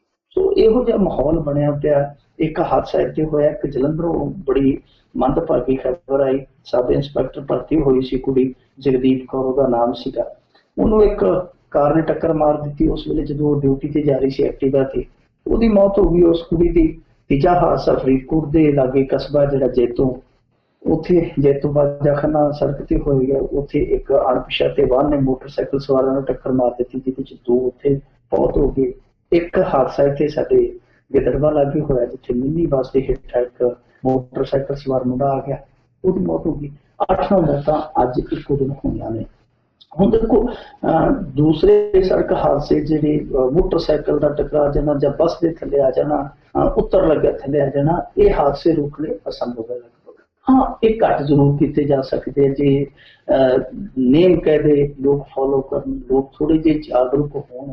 ਰੋਕੇ ਤਾਂ ਨਹੀਂ ਜਾ ਸਕਦੇ ਪਰ ਘਟਾਏ ਜ਼ਰੂਰ ਜਾ ਸਕਦੇ। ਪਰ ਜਿਹੜੀ ਆਹ ਗੱਲ ਹੈ ਨਾ ਬੱਸਾਂ ਵਾਲੀ ਗੱਲ ਹੈ ਜਿਹੜੀ, ਇਹ ਤੇ ਸੋਚਣ ਵਿਚਾਰਨ ਵਾਲੀ ਆ ਕਿ ਇੰਨੀ ਜ਼ਿਆਦਾ ਤਰੋਈ ਇੱਥੇ ਹੋਈ ਆ ਪੰਜਾਬ ਦੇ ਵਿੱਚ ਹਾਦਸਿਆਂ ਨੂੰ ਲੈ ਕੇ, ਖਾਸ ਤੌਰ ਤੇ ਜਿਹੜੇ ਬੱਸਾਂ ਵੱਲੋਂ ਕਤਲ ਕੀਤੇ ਗਏ, ਇੱਕ ਤਰ੍ਹਾਂ ਨਾਲ ਕਹੀਏ ਸੜਕੀ ਕਤਲ ਕੀਤੇ ਗਏ। ਇਹ ਤਰਾਈ ਵੀ ਇਹਨਾਂ ਦੀ ਅੱਖਾਂ ਨਹੀਂ ਖੋਲ ਸਕੀ। ਤੇ ਫਿਰ ਹੁਣ ਜ਼ਰੂਰਤ ਆ ਇਸ ਤਰ੍ਹਾਂ ਦਾ ਕੋਈ ਪ੍ਰਬੰਧ ਕਰਨ ਦੀ ਕਿ ਜਿਹਦੇ ਚ ਸੜਕਾਂ ਤੇ ਜਿਹੜੀਆਂ ਇਹ ਬੱਸਾਂ, ਉਹ ਬੱਸਾਂ ਲੋਕਾਂ ਨੂੰ ਇੱਕ ਸਹੂਲਤ ਦਾ ਸਾਧਨ ਦਿਸਣ, ਨਾ ਕਿ ਉਹ ਡੈਣਾ ਦਿਸਣ। ਇਹ ਤੇ ਡੈਣਾ ਆਈ ਜਾਂਦੀਆਂ, ਸਾਨੂੰ ਪਤਾ ਨਹੀਂ ਕਿਹੜੇ ਵੇਲੇ ਇਹਨਾਂ ਨੇ ਚੱਬ ਜਾਣਾ। ਸੋ ਇਸ ਮਾਹੌਲ ਦੇ ਵਿੱਚੋਂ ਕੱਢਣਾ ਪਵੇਗਾ। ਅੱਜ ਜਦੋਂ ਮੋਗੇ ਅਰਗੀ ਕਾਂਡ ਵਾਪਰੇ ਸਨ ਤੇ ਕੈਪਟਨ ਅਮਰਿੰਦਰ ਸਿੰਘ ਕਹਿੰਦਾ ਸੀ ਪਾ ਲੈਣ ਦਿਓ ਸਾਨੂੰ, ਇਹ ਬੱਸਾਂ ਬੰਦ ਕਰ ਦਿਆਂਗੇ, ਅਸੀਂ ਪਰਮਿਟ ਜਿਹੜੇ ਖੋਹ ਕੇ ਇਹਨਾਂ ਤੋਂ ਗਰੀਬਾਂ 'ਚ ਵੰਡ ਦਿਆਂਗੇ। ਤੁਸੀਂ ਸਭ ਆ ਵੀ ਗਏ, ਤੁਸੀਂ ਰਾਜ ਭਾਗ ਤੇ ਚੜ੍ਹ ਵੀ ਗਏ। ਬੱਸਾਂ ਜਿਹੜੀਆਂ ਉਹ ਅੱਜ ਵੀ ਬੰਦੇ ਮਾਰੀ ਜਾਂਦੀਆਂ, ਨਾ ਤੁਸੀਂ ਉਹ ਟਰਾਂਸਪੋਰਟ ਦਾ ਕੋਈ ਹਿਸਾਬ ਕਿਤਾਬ ਕੀਤਾ, ਨਾ ਤੁਸੀਂ ਉਹ ਟਰਾਂਸਪੋਰਟ ਦੇ ਪਰਮਿਟ ਜ਼ਬਤ ਕੀਤੇ ਆ, ਨਾ ਤੁਸੀਂ ਕੋਈ ਗਾਈਡਲਾਈਨ ਜਾਰੀ ਕੀਤੀ ਹੈ। ਸੋ ਇਸ ਮਾਮਲੇ ਦੇ ਵਿੱਚ ਘੱਟੋ ਘੱਟ ਇਹਨਾਂ ਨੂੰ ਪਹਿਲ ਤੇ ਕਰਨੀ ਚਾਹੀਦੀ ਹੈ। ਸਾਡੇ ਇੱਥੇ ਹਾਲ ਇਹ ਹੈ ਰਾਜ ਕਰਮਵੀਰ ਸਿੰਘ ਜੀ, ਪਿੱਛੇ ਜੇ ਇੱਕ ਹਾਦਸਾ ਵਾਪਰਿਆ ਤੇ ਬਾਜੇਖਾਨੇ ਲੱਗੇ, ਇੱਕ ਬੱਸ ਦਾ ਜਿਹੜਾ ਸਾਈਡ ਤੇ ਡੀਜ਼ਲ ਟੈਂਕ ਹੁੰਦਾ, ਉਸ ਟੈਂਕ ਦਾ ਢੱਕਣ ਕਈ ਕਿਲੋਮੀਟਰ ਤੋਂ ਖੁੱਲਾ ਆਇਆ ਪਿੱਛੇ। ਨਾ ਬੇਵਕੂਫ ਡਰਾਈਵਰ ਨੇ ਵੇਖਿਆ ਤੇ ਨਾ ਰਾਹ ਦੇ ਵਿੱਚ ਕਿਸੇ ਨੇ ਉਹਨੂੰ ਹੱਥ ਦੇ ਕੇ ਕਿਹਾ, ਤੇ ਨਾ ਹੀ ਕੋਈ ਕਰਮਚਾਰੀ ਮਿਲਿਆ, ਕੋਈ ਟ੍ਰੈਫਿਕ ਵਾਲਾ ਜਿਹੜਾ ਕੋਈ ਉਹ ਰੋਕਦਾ। ਕਿਉਂਕਿ ਉਹ ਬਿਲਕੁਲ ਜਦੋਂ ਉਹ ਖੁੱਲਾ ਹੁੰਦਾ, ਬਾਰੀ ਹੁੰਦੀ ਇੱਕ ਤਰ੍ਹਾਂ ਦੀ, ਉਹ ਕਿਸੇ ਵੇਲੇ ਵੀ ਕਿਸੇ ਦਾ ਗਾਟਾ ਲਾ ਸਕਦੀ ਸੀ, ਪਰ ਉਹ ਖੀਰੀ ਗਾਟਾ ਲਾ ਗਈ। ਇੱਕ 2 ਭਰਾ ਤੁਰੇ ਜਾਂਦੇ ਸਨ ਕਾਰ ਦੇ ਵਿੱਚ, ਜਦੋਂ ਬਰਾਬਰ ਕਾਰ ਲੰਘਣ ਲੱਗੀ ਉਹ ਹਵਾ 'ਚ ਲਹਿਰਾਈ, ਜਦੋਂ ਟੈਂਕੀ ਉਹ ਢੱਕਣ ਜਿਹੜਾ ਖੁੱਲਾ ਸੀਗਾ ਉਹਨੇ ਬਾਰੀ ਵੱਢ ਕੇ ਮੁੰਡੇ ਦਾ ਜਿਹੜਾ ਗਾਟਾ ਹੀ ਲਾ ਕੇ ਰੱਖ ਦਿੱਤਾ, ਧੌਣ ਦੀ ਪਿਛਲੀ ਸੀਟ ਤੇ ਡਿੱਗ ਪਈ ਤੇ ਉਹ ਕਈ ਕਿਲੋਮੀਟਰ ਖੁੱਲਾ ਹੀ ਆਇਆ ਢੱਕਣ, ਰਾਹ ਦੇ ਵਿੱਚ ਕੋਈ ਖੜਾ ਹੀ ਨਹੀਂ ਸੀ ਸੜਕ ਤੇ। ਸੋ ਜਿਹੜਾ ਇਹ ਕੁਛ ਤਾਂਡਵ ਜਿਹੜਾ ਇਹ ਚੱਲਦਾ ਪਿਆ, ਇਹਨੂੰ ਰੋਕਣ ਲਈ ਕੋਈ ਨਾ ਕੋਈ ਯੋਜਨਾ ਤੇ ਸਰਕਾਰ ਨੂੰ ਬਣਾਉਣੀ ਪਵੇਗੀ। ਦੇਖਣਾ ਪਵੇਗਾ ਕਿ ਟਾਈਮ ਟੇਬਲ ਆ, ਇਹ ਪੀੜਾ ਡਰਾਈਵਰਾਂ ਦੀ ਮਜਬੂਰੀ ਆ, ਡਰਾਈਵਰ ਕੋਈ ਨਸ਼ਾ ਪੱਤਾ ਖਾਂਦੇ ਆ, ਡਰਾਈਵਰ ਅਨਟ੍ਰੇਨਡ ਆ, ਜਾਂ ਰਾਹਗੀਰਾਂ ਦੀਆਂ ਗਲਤੀਆਂ, ਕੁਛ ਨਾ ਕੁਛ ਕੋਈ ਕਮੇਟੀ ਬਣਾ ਕੇ ਕੋਈ ਨਾ ਕੋਈ ਇਹਦੇ ਲਈ ਕਾਰਨ ਤੇ ਲੱਭਣ ਦੀ ਜ਼ਰੂਰਤ ਆ, ਕੁਝ ਨਾ ਕੋਈ ਹੱਲ ਤੇ ਸੁਝਾਉਣੇ ਚਾਹੀਦੇ ਆ। ਜੀ ਜੀ ਜੀ ਬਿਲਕੁਲ। ਤੇ ਮਿੰਟੂ ਜੀ ਅਗਲੀ ਗੱਲ ਕਰਦੇ ਵੀ ਗੁਰਦਾਸਪੁਰ ਜੇਲ੍ਹ ਦਾ ਜਿਹੜਾ ਫਸਾਦ ਆ ਜਾਰੀ ਆ, ਮੁੱਖ ਮੰਤਰੀ ਨੇ ਮੀਟਿੰਗ ਸੱਦੀ ਆ। ਦੇਖੋ ਇਹ ਰਾਤੀ ਵੀ ਵਿਵਾਦ ਹੈ ਜਿਹੜਾ ਵੱਧ ਗਿਆ। ਅਸਲ ਦੇ ਵਿੱਚ ਇਹ ਕੱਲ 12 ਵਜੇ ਚੱਲਿਆ, 12 ਵਜੇ ਤੋਂ ਲੈ ਕੇ ਸ਼ਾਮ ਤੱਕ ਚੱਲਿਆ। ਉਸ ਤੋਂ ਬਾਅਦ ਇੱਕ ਵਾਰੀ ਲੱਗਿਆ ਕਿ ਮਸਲਾ ਹੱਲ ਹੋ ਗਿਆ, ਮਸਲਾ ਹੱਲ ਹੋ ਵੀ ਗਿਆ, ਹੋਇਆ ਫਿਰ ਬਾਅਦ ਦੇ ਵਿੱਚ ਜੋ ਉਹ ਉਲਟ ਹੋ ਗਿਆ। ਦੱਸਦੇ ਆ ਕਿ ਇੱਕ ਵਾਰੀ ਕੈਦੀਆਂ ਨੇ ਜਿਹੜਾ ਦਿਨੇ ਦਿਨੇ ਬਵਾਲ ਕਰ ਲਿਆ, ਉਸ ਤੋਂ ਬਾਅਦ ਉਹ ਬੈਰਕਾਂ 'ਚ ਪਰਤ ਗਏ ਆ। ਜਦੋਂ ਬੈਰਕਾਂ 'ਚ ਪਰਤ ਗਏ ਆ ਅੰਦਰੂਨੀ, ਕਿਉਂਕਿ ਦੇਖੋ ਜੇਲ੍ਹਾਂ ਦਾ ਮਾਹੌਲ ਵੇਖੋ, ਸਾਡੀਆਂ ਜੇਲ੍ਹਾਂ ਦਾ, ਉੱਥੋਂ ਸੈੱਲਫੋਨ ਅੰਦਰੋਂ ਖੜਕਦੇ ਰਹੇ ਆ, ਜਿਹੜੇ ਟੈਲੀਫੋਨ ਅੰਦਰੋਂ ਆਉਂਦੇ ਰਹੇ ਪੱਤਰਕਾਰਾਂ ਨੂੰ, ਜਿਨ੍ਹਾਂ ਨੇ ਪਲ ਪਲ ਦੀ ਸਥਿਤੀ ਦੱਸੀ ਹੈ। ਉਹ ਕਹਿੰਦੇ ਜੀ ਕਿ ਸਾਡੇ ਨਾਲ ਗੱਲਬਾਤ ਕਰਕੇ ਇਹਨਾਂ ਨੇ ਸਾਨੂੰ ਬਚਾ ਕੇ ਬੈਰਕਾਂ 'ਚ ਵੜ ਲਿਆ ਤੇ ਮੁੜ ਕੇ ਹੁਣ ਸਾਨੂੰ ਰਾਤ ਨੂੰ ਕੱਢੀ ਜਾਂਦੇ ਆ, ਕੱਢ ਕੇ ਕੁੱਟੀ ਜਾਂਦੇ ਆ, ਸਾਨੂੰ ਬਹੁਤ ਬੁਰੀ ਤਰ੍ਹਾਂ ਕੁੱਟਦੇ ਪਏ ਆ। ਅਸੀਂ ਸਿਰਫ ਇਹਨਾਂ ਤੋਂ ਸਹੂਲਤਾਂ ਮੰਗੀਆਂ ਸਨ, ਅਸੀਂ ਇਹਨਾਂ ਤੋਂ ਜਿਹੜੇ ਜ਼ਬਰ ਜ਼ੁਲਮ ਹੈ ਇਹਦੇ ਖਾਤਮੇ ਮੰਗੇ ਸਨ, ਤੇ ਸਾਡੇ ਤਸ਼ੱਦਦ ਕਰਦੇ ਆ, ਦੇਖੋ ਸਾਨੂੰ ਕੱਢੀ ਜਾਂਦੇ। ਸੋ ਇਹ ਸਾਰਾ ਕੁਛ ਉੱਥੇ ਜੇਲ੍ਹ ਦੇ ਵਿੱਚ ਹੀ ਸੀ। ਜੇਲ੍ਹ ਦੇ ਵਿੱਚੋਂ ਟੈਲੀਫੋਨ ਤੇ ਉਹ ਰਾਬਤਾ ਕਰ ਰਹੇ ਸਨ ਪੱਤਰਕਾਰਾਂ ਦੇ ਨਾਲ, ਉੱਥੋਂ ਖਿੱਚ ਕੇ ਫੋਟੋਆਂ ਵੀ ਬਾਹਰ ਆ ਰਹੀਆਂ ਸੀ। ਸੋ ਫਿਰ ਬਾਅਦ ਦੇ ਵਿੱਚ ਦੱਸਦੇ ਆ ਕਿ ਜਦੋਂ ਰਾਤ ਨੂੰ ਇਹਨਾਂ ਨੇ ਜਾ ਕੇ ਡਾਕਾ ਸੋਟੀ ਮਾਰੀ ਆ, ਉਹ ਫਿਰ ਇਕੱਠੇ ਹੋ ਗਏ, ਉਹਨਾਂ ਇਕੱਠੇ ਹੋ ਕੇ ਫਿਰ ਬੈਰਕਾਂ ਤੋਂ ਬਾਹਰ ਆ ਗਏ। ਵੈਸੇ ਰਾਤ ਨੂੰ ਇੱਕ ਬਹੁਤ ਵੱਡਾ ਸਵਾਲ ਹੈ ਕਿ ਜਦੋਂ ਤੁਸੀਂ ਸ਼ਾਮ ਤੱਕ ਇਹ ਦਾਅਵਾ ਕਰ ਦਿੱਤਾ ਕਿ ਅਸੀਂ ਸਾਰੀ ਸਥਿਤੀ ਤੇ ਕਾਬੂ ਕਰ ਲਿਆ, ਫਿਰ ਸ਼ਾਮ ਨੂੰ ਰਾਤ ਨੂੰ ਉਹ ਬੈਰਕਾਂ ਤੋਂ ਕਿਵੇਂ ਬਾਹਰ ਆਏ? ਇਹਦਾ ਮਤਲਬ ਇਹ ਕਿ ਬੈਰਕਾਂ ਦੇ ਕੁੰਡੇ ਖੁੱਲੇ ਗਏ, ਕੁੰਡੇ ਖੋਲ ਕੇ ਉਹਨਾਂ ਨੂੰ ਕੁੱਟਿਆ ਮਾਰਿਆ ਗਿਆ, ਉਦੋਂ ਫਿਰ ਉਹ ਵੀ ਬਾਹਰ ਆ ਗਏ। ਦੱਸਦੇ ਆ ਕਿ ਰਾਤ ਨੂੰ ਫਿਰ ਚੜ ਗਏ ਬੈਰਕਾਂ ਤੇ। ਉਹਨਾਂ ਨੇ ਸਾਰੀ ਰਾਤ ਫਿਰ ਹੰਗਾਮਾ ਜਾਰੀ ਰੱਖਿਆ। 5 ਵਜੇ ਜਦੋਂ ਤੜਕਾ ਥੋੜਾ ਜਿਹਾ ਚਾਨਣਾ ਹੋਇਆ, ਰੌਲਾ ਜਿਹਾ ਜਿਹੜਾ ਜਦੋਂ ਹੋਇਆ, ਥੋੜਾ ਚਾਨਣ ਹੋਣਾ ਸ਼ੁਰੂ ਹੋਇਆ, ਦੱਸਦੇ ਉਦੋਂ ਫਿਰ 4000 ਪੁਲਿਸ ਵਾਲਾ 4000 ਪੁਲਿਸ ਵਾਲਾ ਉੱਥੇ ਅੰਦਰ ਵੜਿਆ। ਫਿਰ ਜਾ ਕੇ ਉਹਨਾਂ ਨਾਲ ਗੱਲਬਾਤ ਕੀਤੀ ਹੈ। ਉਹਦਾ ਜਾਨੀ 5:30 ਵਜੇ ਤੱਕ ਉਹ ਬੈਰਕਾਂ ਤੋਂ ਬੰਦੀ ਉਹਨਾਂ ਨੇ ਕਰਾ ਲਈ ਹੈ। ਹੁਣ ਵੱਡੇ ਪੱਧਰ ਤੇ ਜੇਲ੍ਹਾਂ ਦੀ ਅਦਲਾ ਬਦਲੀ ਕੀਤੀ ਜਾ ਰਹੀ ਹੈ। ਜਿਹੜੇ ਉੱਥੋਂ ਦੇ ਨਾਮੀ ਗੈਂਗਸਟਰ ਸੀ ਜੇਲ੍ਹ ਦੇ, ਉਹਨਾਂ ਨੂੰ ਦੂਜੀਆਂ ਜੇਲ੍ਹਾਂ 'ਚ ਮੂਵ ਕੀਤਾ ਜਾ ਰਿਹਾ। ਇਸ ਤੋਂ ਇਲਾਵਾ ਕੈਪਟਨ ਅਮਰਿੰਦਰ ਸਿੰਘ ਨੇ ਮੀਟਿੰਗ ਸੱਦ ਲਈ ਹੈ। ਕੈਪਟਨ ਅਮਰਿੰਦਰ ਸਿੰਘ ਨੇ ਵੀ ਬੜੀ ਕਾਹਲੀ ਨਾਲ ਮੀਟਿੰਗ ਸੱਦ ਲਈ ਹੈ। ਜਦੋਂ ਇਹ ਸਭ ਕੁਛ ਹੋ ਗਿਆ ਸੀ, ਕਪੂਰਥਲੇ ਉੱਤੋਂ ਹੇਠਾਂ 2 ਵਾਰਦਾਤਾਂ ਹੋ ਗਈਆਂ, ਫਰੀਦਕੋਟ ਦੇ ਵਿੱਚ ਗੈਂਗਵਾਰ ਹੋ ਗਈ, ਉਦੋਂ ਕੈਪਟਨ ਸਾਹਿਬ ਜਾਗੇ ਨਾ। ਤੇ ਜਦੋਂ ਹੁਣ ਗੱਲ ਜਿਹੜੀ ਹੈ ਹੱਦੋਂ ਪਾਰ ਚਲੇਗੀ, ਹੁਣ ਕਹਿੰਦੇ ਜੀ ਮੀਟਿੰਗ ਕਰਾਂਗੇ ਅਗਲੇ ਹਫ਼ਤੇ। ਸੋ ਅਗਲੇ ਹਫ਼ਤੇ ਮੀਟਿੰਗ ਹੋਣੀ ਹੈ। ਮੀਟਿੰਗ ਦੇ ਵਿੱਚ ਪਤਾ ਨਹੀਂ ਕੀ ਫੈਸਲੇ ਹੋਣੇ ਆ, ਪਤਾ ਨਹੀਂ ਕਦੋਂ ਲਾਗੂ ਹੋਣੇ ਆ। ਪਰ ਇਸ ਸਰਕਾਰ ਨੇ ਵੀ ਕਈ ਮੁੱਦਿਆਂ ਤੇ ਦੂਸਰੀ ਸਰਕਾਰ ਦੀ ਯਾਦ ਹੈ ਜਿਹੜੀ ਤਾਜ਼ਾ ਕਰਾ ਦਿੱਤੀ ਹੈ, ਤੇ ਨਾਲੇ ਲੋਕਾਂ ਨੂੰ ਹੌਸਲਾ ਦਿੱਤਾ, ਘਬਰਾਓ ਨਾ, ਉਹਨਾਂ ਦੀ ਕਮੀ ਤੁਹਾਨੂੰ ਪੂਰੀ ਕਰਕੇ ਦੇਵਾਂਗੇ। ਸੋ ਉਹਨਾਂ ਦੀ ਕਮੀ ਮਹਿਸੂਸ ਨਹੀਂ ਹੋਣ ਦਿੰਦੇ। ਜਿਵੇਂ ਤੁਸੀਂ ਆਦੀ ਹੋ ਉਹਨਾਂ ਦੇ ਕੰਮਾਂ ਦੇ, ਉਹੋ ਜਿਹੇ ਕੰਮ ਤੁਹਾਨੂੰ ਦਿਖਾਈ ਚੱਲਾਂਗੇ, ਉਹਦੇ ਨਮੂਨੇ ਤੁਹਾਨੂੰ ਬਰੋਬਰ ਦਿਖਾਈ ਦੇਣਗੇ। ਸੋ ਇਹ ਜਿਹੜਾ ਜੇਲ੍ਹ ਦਾ ਮਾਹੌਲ ਗੁਰਦਾਸਪੁਰ ਦਾ ਇੱਕ ਵਾਰੀ ਤੇ ਹੁਣ ਅੰਡਰ ਕੰਟਰੋਲ ਹੈ ਜੀ, ਅੰਡਰ ਕੰਟਰੋਲ ਰਹੇ। ਕਿਉਂਕਿ ਕੱਲ ਇਸ ਵੇਲੇ ਵੀ ਦਾਅਵਾ ਕੀਤਾ ਗਿਆ ਸੀਗਾ ਜੀ ਇਹ ਸਥਿਤੀ ਹੈ ਜਿਹੜੀ ਉਹ ਹੁਣ ਸਮਾਨ ਕਰ ਦਿੱਤੀ ਗਈ ਹੈ, ਪਹਿਲਾਂ ਵਾਲੀ ਕਰ ਦਿੱਤੀ ਗਈ ਹੈ, ਕੋਈ ਉੱਥੇ ਟੈਂਸ ਨਹੀਂ ਹੈ, ਕੋਈ ਕੁਛ ਨਹੀਂ ਹੈ, ਕੋਈ ਖਿਚਾਅ ਨਹੀਂ, ਕੋਈ ਤਣਾਅ ਨਹੀਂ। ਪਰ ਬਾਅਦ ਦੇ ਵਿੱਚ ਰਾਤ ਨੂੰ ਜੋ ਵਾਪਰਿਆ ਉਹ ਸਾਰਿਆਂ ਦੇ ਸਾਹਮਣੇ ਹੈ। ਹੁਣ ਇਹੀ ਹੈ ਕਿ ਇਹ ਅੱਗੇ ਘਟਨਾ ਨਾ ਵਾਪਰੇ, ਕੋਈ ਇਹੋ ਜਿਹੀ ਕੋਈ ਅਣਸਖਾਵੀ ਗੱਲ ਨਾ ਸੁਣਨ ਨੂੰ ਮਿਲੇ। ਪਰ ਪੰਜਾਬ ਦੀਆਂ ਜੇਲ੍ਹਾਂ ਦਾ ਮਾਹੌਲ ਹੈ ਜਿਹੜਾ ਉਹ ਦਿਨੋਂ ਦਿਨ ਖਰਾਬ ਹੁੰਦਾ ਜਾ ਰਿਹਾ। ਮੈਂ ਅੱਗੇ ਵੀ ਕਿਹਾ, ਬਹੁਤ ਵਾਰੀ ਅਸੀਂ ਵਰਕੇ ਵੀ ਕਾਲੇ ਕੀਤੇ, ਲਿਖ ਕੇ ਮਾਰੇ ਆ ਕਿ ਘੱਟੋ ਘੱਟ ਭਾਈ ਜੇ ਤੁਹਾਡੀਆਂ ਜੇਲ੍ਹਾਂ ਦੇ ਵਿੱਚ ਇਸ ਤਰ੍ਹਾਂ ਦੇ ਬੰਦੇ ਜਿਹੜੇ ਤੁਹਾਡੇ ਕਾਬੂ ਨਹੀਂ ਆਉਂਦੇ, ਉਹਨਾਂ ਨੂੰ ਪ੍ਰਬੰਧਕੀ ਆਧਾਰ ਤੇ ਦੂਜੇ ਸਟੇਟਾਂ 'ਚ ਕੱਲ ਦਿਓ। ਜੇ 4, 5, 8, 10 ਬੰਦੇ ਇਸ ਤਰ੍ਹਾਂ ਕੱਲੋਗੇ, ਦੂਜਿਆਂ ਨੂੰ ਡਰ ਪੈ ਜਾਊਗਾ ਕਿ ਜੇ ਅਸੀਂ ਬਾਹਰਲੇ ਰਾਜਾਂ ਦੇ ਵਿੱਚ ਸ਼ਿਫਟ ਹੋ ਕੇ ਸਾਡੇ ਘਰ ਦੇ ਜਿਹੜੇ ਕੋਈ ਅੱਧਾ ਕਿਲੋ ਗੰਢੇ ਲੈ ਕੇ ਮਗਰ ਆ ਜਾਂਦੇ ਆ, ਮੁੜ ਕੇ ਕਿਸੇ ਨੇ ਦੌੜਨਾ। ਸੋ ਉਹਦਾ ਅਲੱਗ ਇੱਕ ਸਿੱਟਾ ਨਿਕਲਦਾ, ਉਹਦੇ ਅਲੱਗ ਪ੍ਰਭਾਵ ਨਿਕਲਦੇ ਆ। ਤੁਹਾਨੂੰ ਇਹ ਕੁਛ ਕਰਨਾ ਹੀ ਪਵੇਗਾ। ਜੇ ਇਸੇ ਤਰ੍ਹਾਂ ਗੈਂਗਵਾਰਾਂ ਜਾਂ ਇਸੇ ਤਰ੍ਹਾਂ ਪੁਲਿਸ ਨਾਲ ਝੜਪਾਂ ਚੱਲਦੀਆਂ ਰਹੀਆਂ ਤੇ ਕਿਸੇ ਦਿਨ ਬਹੁਤ ਵੱਡੀ ਘਟਨਾ ਵਾਪਰ ਜੇਗੀ, ਤੇ ਫਿਰ ਤੁਸੀਂ ਮੀਟਿੰਗਾਂ ਸੱਦਦੇ ਫਿਰੋਗੇ, ਕਮਿਸ਼ਨ ਬਿਠਾਉਂਦੇ ਫਿਰੋਗੇ, ਇਨਕੁਆਇਰੀਆਂ ਕਰਦੇ ਫਿਰੋਗੇ। ਉਹਦੇ ਨਾਲ ਚੰਗਾ ਕਿ ਹੁਣੇ ਹੀ ਆਪਣੀ ਇਹ ਜਿਹੜੀ ਸਥਿਤੀ ਹੈ, ਆਪਣੇ ਦੁੱਲ ਦੇ ਬੇਰ ਹੈ ਜਿਹੜੇ ਉਹ ਸਾਂਭ ਲਓ। ਜੀ ਜੀ ਜੀ। ਤੇ ਮਿੰਟੂ ਜੀ ਆਪਾਂ ਅਗਲੀ ਗੱਲ ਵੱਲ ਜੇ ਵਧੀਏ ਵੀ ਅਟਾਰੀ ਬਾਰਡਰ ਤੇ ਲੱਗਾ ਝੰਡਾ ਫਿਰ ਫਟਿਆ। ਤੇ ਵੈਸੇ ਇਹਦੀ ਲੰਬਾਈ ਹੈ ਜਿਹੜੀ ਬਹੁਤ ਜ਼ਿਆਦਾ ਹੈ ਰਾਜਕਰਨਜੀਤ ਸਿੰਘ ਜੀ, 120 ਫੁੱਟ ਲੰਬਾ ਝੰਡਾ, ਔਰ 80 ਫੁੱਟ ਚੌੜਾ ਤੇ ਮੇਰੇ ਖਿਆਲ ਦੇ ਨਾਲ 55 ਟਨ ਦਾ ਹੈ ਜੋ ਲਾਇਆ ਗਿਆ ਝੰਡਾ ਚਲਾਉਣ ਲਈ। ਪਿੱਛੇ ਡੰਡਾ ਜਿਹਨੂੰ ਕਹਿ ਲਈਏ, ਉਹ ਡੰਡਾ ਹੀ 55 ਟਨ ਦਾ ਹੈ। ਤੇ ਬਹੁਤ ਭਾਰਾ ਜਗਾੜ ਹੈ, ਬਹੁਤ ਵੱਡਾ ਜਗਾੜ ਹੈ। ਅਨਿਲ ਜੋਸ਼ੀ ਸੀ ਜਿਹੜਾ ਉਹ ਆਪਣੀ ਰਾਸ਼ਟਰ ਭਗਤੀ ਦੀ ਭਾਵਨਾ ਜਗਾ ਕੇ ਚਲਾ ਗਿਆ, ਉਹ ਤੇ ਹੋ ਗਿਆ ਫਾਰਗ। ਤੇ ਉਹ ਜਿਵੇਂ ਕਹਿੰਦੇ ਦਿਨ ਕਿ ਨਾਨੀ ਖਸਮ ਕਰੇ ਤੇ ਦੋਤਾ ਚੱਟੀ ਭਰੇ, ਉਹ ਦੂਜਿਆਂ ਨੂੰ ਇਸ ਰਾਸ਼ਟਰ ਭਗਤੀ ਦੀ ਮਾਲਾ ਫੜਾ ਗਿਆ ਕਿ ਲਓ ਫੇਰੀ ਚੱਲੋ। ਹੁਣ ਇਹ ਝੰਡਾ ਦੂਜੀ ਵਾਰੀ ਫਟ ਗਿਆ। ਅਸਲ ਦੇ ਵਿੱਚ ਇਹ ਝੰਡਾ ਆਮ ਝੰਡਾ ਨਹੀਂ ਹੈ, ਜਿੱਦਾਂ ਅਸੀਂ ਉਹ ਡੰਡੇ ਵਾਲਾ ਝੰਡਾ ਸਮਝਦੇ, ਉਹ ਝੰਡਾ ਨਹੀਂ ਗਾ। ਇਹ ਝੰਡਾ ਰਾਜਾ ਕਰਮਵੀਰ ਸਿੰਘ ਜੀ ਸਪੈਸ਼ਲ ਆ, ਔਰ ਇਹਦਾ ਵਾਰ-ਵਾਰ ਪਟਨਾ ਉਹ ਇਸ ਕਰਕੇ ਹੈ, ਇਹ ਨਹੀਂ ਹੈ ਕੋਈ ਹੁਣ ਇਹ ਸਮਝ ਲਵੇ ਕਿ ਕੋਈ ਪਾਕਿਸਤਾਨ ਦੀ ਸਾਜ਼ਿਸ਼ ਹੈ ਜਾਂ ਦੇਸ਼ ਵਿਰੋਧੀ ਤਾਕਤਾਂ ਦਾ ਕੰਮ ਹੈ ਜਾਂ JNU ਵਾਲੇ ਘਨੱਈਏ ਹੋਰੀ ਆ ਗਏ, ਇਹੋ ਜਿਹੀ ਕੋਈ ਗੱਲ ਨਹੀਂ। ਇਹ ਕਿਉਂਕਿ ਉਚਾਈ ਬਹੁਤ ਆ, ਜਦੋਂ ਤੇਜ਼ ਹਵਾ ਚੱਲਦੀ ਹੈ ਉਹ ਲਹਿਰਾਟ ਹੁੰਦੀ ਹੈ, ਜਦੋਂ ਲਹਿਰਾਉਂਦਾ ਹੈ ਝੰਡਾ ਤੇ ਉਹ ਫਟ ਜਾਂਦਾ। ਹੁਣ ਇਸ ਝੰਡੇ ਦਾ ਇਹ ਹੈ ਕਿ ਇਹ ਝੰਡਾ 1 ਲੱਖ ਰੁਪਏ ਚ ਪੈਂਦਾ, ਜਦੋਂ ਵੀ ਪੜਦਾ ਦੁਬਾਰਾ ਇਹਨੂੰ ਲਾਉਣਾ ਪੈਂਦਾ, ਦੁਬਾਰਾ ਚਲਾਉਣਾ ਪੈਂਦਾ, ਤੇ ਉਹ ਝੰਡਾ ਝੂਲਦਾ 1 ਲੱਖ ਰੁਪਇਆ ਖਾ ਜਾਂਦਾ। 2 ਹਫ਼ਤਿਆਂ ਦੇ ਵਿੱਚ 2 ਝੰਡੇ ਪੜ ਜਾਣੇ ਦਾ ਮਤਲਬ ਆ 2 ਝੰਡੇ 2 ਲੱਖ ਰੁਪਇਆ ਲੈ ਕੇ। ਜੇ ਇਸੇ ਤਰ੍ਹਾਂ ਇਸੇ ਰਫ਼ਤਾਰ ਦੇ ਨਾਲ ਝੰਡੇ ਪੜਦੇ ਗਏ, ਸੁੱਖ ਨਾਲ ਜੇ ਮਹੀਨੇ ਦੇ ਵਿੱਚ 4 ਵੀ ਪੜ ਜਾਣ ਤੇ ਬਾਹਰੋਂ ਚੌਕਾ 48 ਲੱਖ ਰੁਪਇਆ ਤੁਹਾਡਾ ਇਸ ਲੇਖੇ 'ਚ ਚਲੇ ਗਿਆ। ਤੇ ਪਹਿਲਾਂ ਵੀ 2.5-3 ਕਰੋੜ ਰੁਪਇਆ ਤੇ ਮੇਰੇ ਖਿਆਲ ਦੇ ਨਾਲ ਪਹਿਲਾਂ ਲੱਗਾ। ਜੇ ਸਾਲ ਦਾ ਇਹ 50-60 ਲੱਖ ਰੁਪਇਆ ਐਕਸਟਰਾ ਤੁਹਾਨੂੰ ਝੰਡਿਆਂ ਦਾ ਦੇਣਾ ਪਿਆ, ਤੇ ਫਿਰ ਝੰਡਿਆਂ 'ਚ ਤੁਸੀਂ ਖੱਟਿਆ ਕੀ ਹੈ? ਅਨਿਲ ਜੋਸ਼ੀ ਆਪਦੀ ਭਾਵਨਾ ਜਗਾ ਕੇ ਆਪਦੀਆਂ ਕੀਤੀਆਂ ਪੂਰੀਆਂ ਕਰਕੇ ਤੇ ਚਲੇ ਗਿਆ।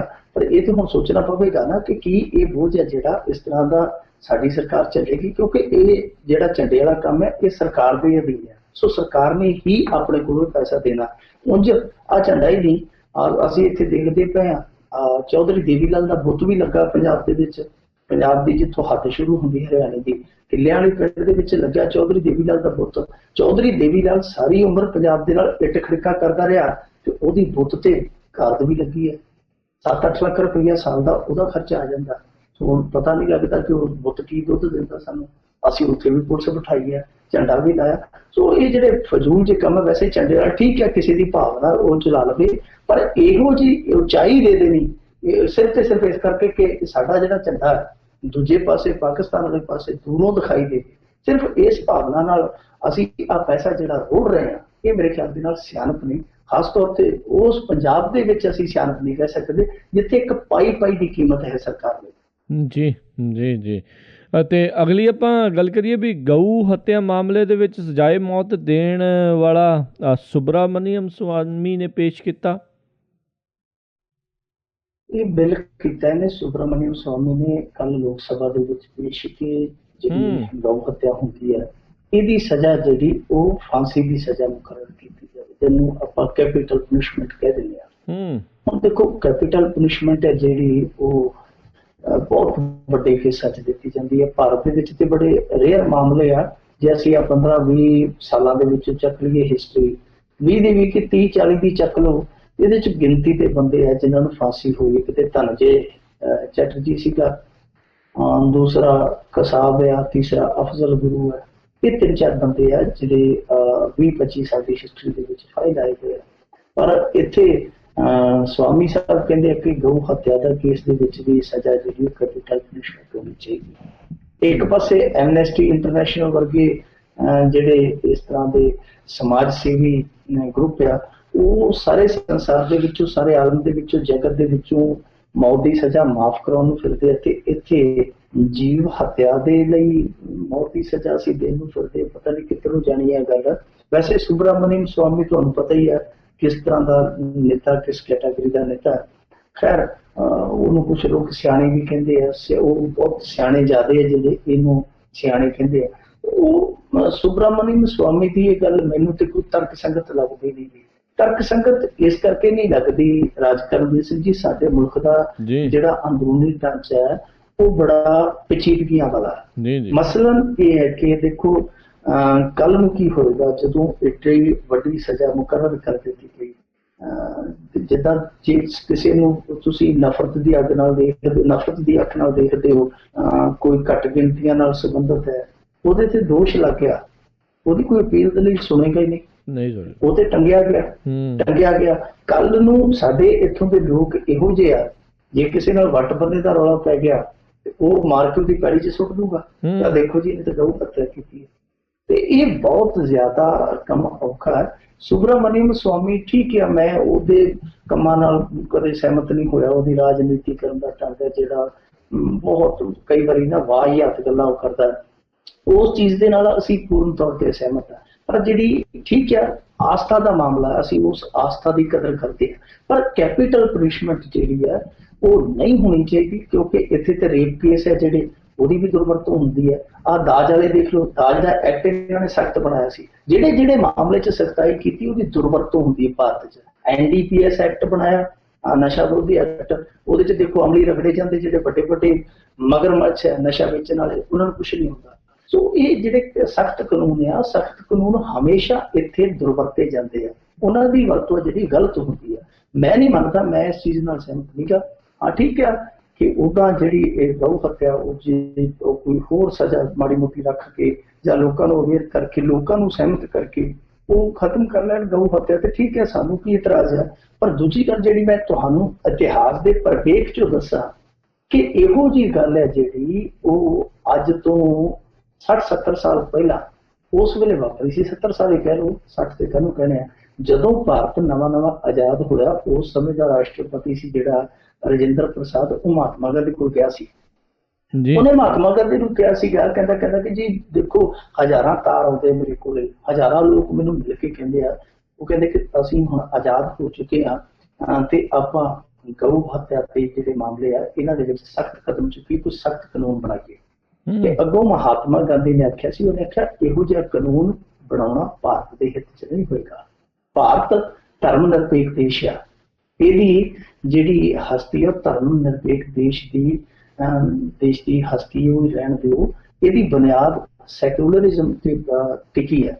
ਜੇ ਇਸ ਤਰ੍ਹਾਂ ਦੇ ਤੁਸੀਂ ਕਾਨੂੰਨ ਬਣਾਉਣ ਲੱਗ ਪਏ ਤੇ ਉਹ ਗਲਤ ਮੈਸੇਜ ਆਏਗਾ ਪੂਰੇ ਸੰਸਾਰ ਦੇ ਵਿੱਚ, ਤੇ ਭਾਰਤ ਹੈ ਜਿਹੜਾ ਉਹ ਸਮੁੱਚੇ ਵਿਸ਼ਵ ਲਈ ਇੱਕ ਉਮੀਦ ਆ।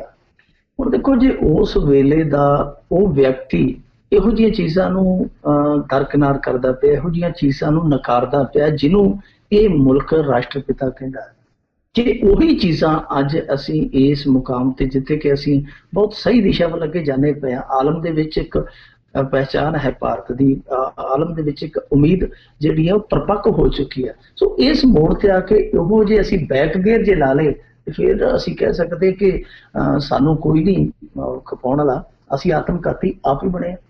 ਜੀ ਜੀ ਜੀ। ਅਤੇ ਮਿੰਟੂ ਜੀ, ਅਗਲੀ ਆਪਾਂ ਜੇ ਗੱਲ ਕਰੀਏ ਵੀ ਸਿੱਖ ਪ੍ਰਚਾਰਕ ਫਿਰ ਹੋਏ ਆਮੋ ਸਾਹਮਣੇ, ਭਾਈ ਅਮਰੀਕ ਸਿੰਘ ਅਜਨਾਲਾ ਸਾਥੀ ਸਿੰਘਾਂ ਨਾਲ ਪਰਮੇਸ਼ਰ ਦੁਆਰ ਪਹੁੰਚੇ।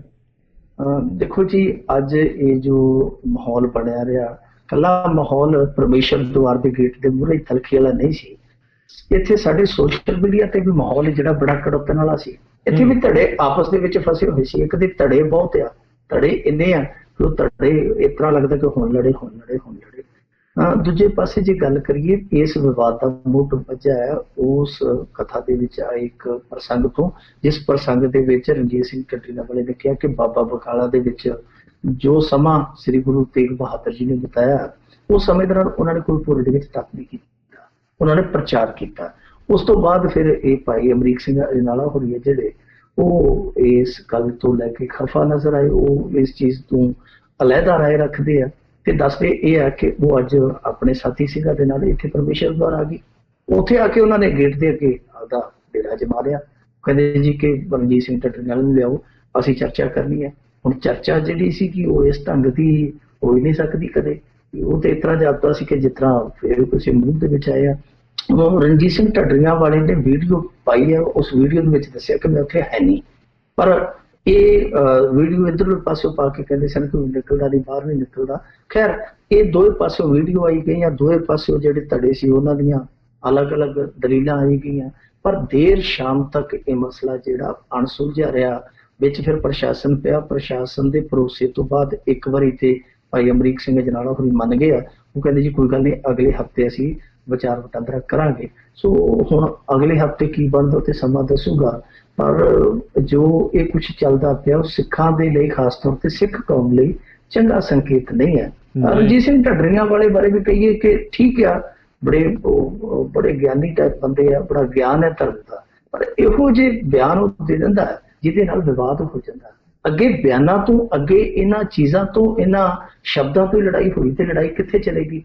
ਹੁਣ ਦੇਖੋ, ਬਹੁਤ ਸਾਰੇ ਰੌਲੇ ਆ ਸਿੱਖ ਕੌਮ ਦੇ ਵਿੱਚ, ਇੰਨੇ ਜ਼ਿਆਦਾ ਵਾਦ ਅਪਵਾਦ, ਇੰਨੀਆਂ ਜ਼ਿਆਦਾ ਦੁਬਿਧਾ ਖੜੀਆਂ ਕਰ ਦਿੱਤੀਆਂ ਗਈਆਂ ਜਾਂ ਹੋ ਗਈਆਂ ਕਿ ਜੇ ਇਸ ਤਰ੍ਹਾਂ ਹੀ ਚੱਲਦਾ ਰਿਹਾ ਕਿ ਹਰੇਕ ਗੱਲ ਦੁਬਿਧਾ ਬਣਾ ਕੇ, ਹਰੇਕ ਗੱਲ ਵਿਵਾਦ ਬਣਾ ਕੇ ਪੇਸ਼ ਕਰ ਲਈ ਗਈ ਆਪਣੇ ਆਪ ਦੇ ਵਿੱਚ, ਤੇ ਬਹੁਤ ਔਖਾ ਹੋ ਜਾਊ। ਇਹਨਾਂ ਨੇ ਠੀਕ ਹੈ ਕਿਸੇ ਮੁੱਦੇ ਤੇ ਕੋਈ ਚਰਚਾ ਕਰਨੀ ਆ, ਸਿਰ ਜੋੜ ਕੇ ਬਹਿ ਜਾਣ, ਪਰ ਪਤਾ ਨਹੀਂ ਕਿਉਂ ਇਹ ਸਾਡੇ ਇੱਥੋਂ ਦੇ ਸਿੱਖ ਪ੍ਰਚਾਰਕ ਹੈ ਜਿਹੜੇ ਉਹ ਸਿਰ ਜੋੜਨ ਵਾਲੇ ਪਾਸੇ ਨਹੀਂ ਆਉਂਦੇ ਪਏ।